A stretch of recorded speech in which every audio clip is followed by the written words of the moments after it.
కేశవాయ నమః, ఓం నారాయణాయ నమః, ఓం మాధవాయ నమః, ఓం గోవిందాయ నమః, ఓం విష్ణవే నమః. అయ్యా, ఇక బియ్యం కొళ్ళిద్దరూ తాంబూలాలు మార్చుకోండి.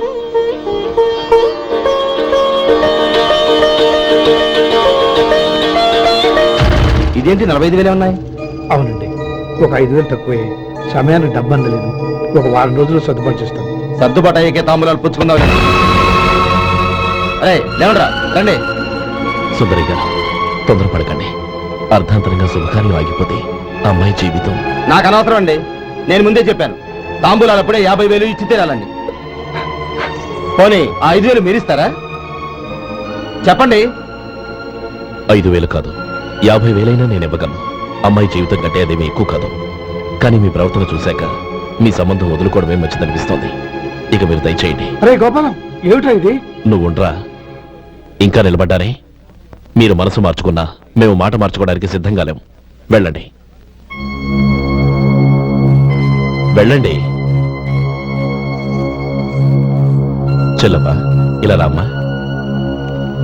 ఈ డబ్బు తీసుకెళ్ళి లోపల పెట్టు. వెళ్ళమ్మా. ఏంటో నువ్వు చేస్తున్న పని? పంతులు గారు, అయ్యా, మీరు మంత్రాలు చదవండి. ఓం కేశవాయ నమః, ఓం నారాయణ. ఆ తాంబూల పళ్ళ నాకు అందించు.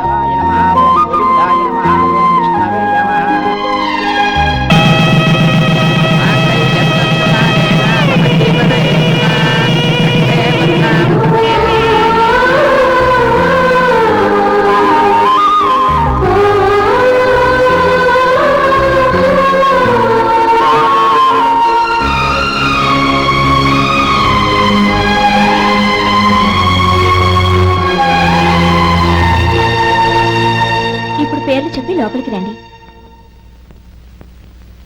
నువ్వు చెప్పమ్మా.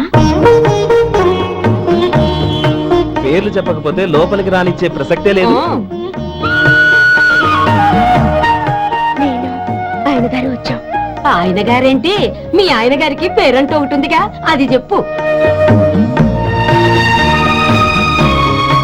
నేను గోపి గారు వచ్చాం. అది గుడ్. ఇప్పుడు మీరు చెప్పండి మరిది గారు. అదేంట్రా ఆడపిల్లలు అలా సిగ్గుపడతావు? తను చెప్పలేదు, చెప్పరా.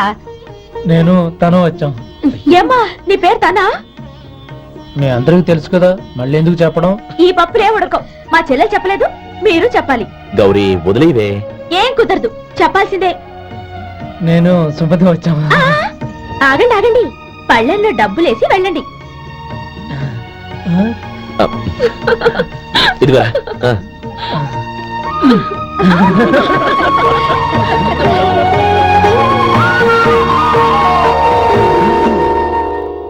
గోపాలం, సమయానికి ఆపద్బంధువుల్లో వచ్చి 10 మందిలో నా పరువు కాపాడావు. నీ తమ్ముడికి ఎన్నో గొప్ప సంబంధాలు వస్తున్నా నా కూతుర్ని నీ ఇంటి కోడలుగా చేసుకుని నీ స్నేహితుని ఆదుకున్నావురా.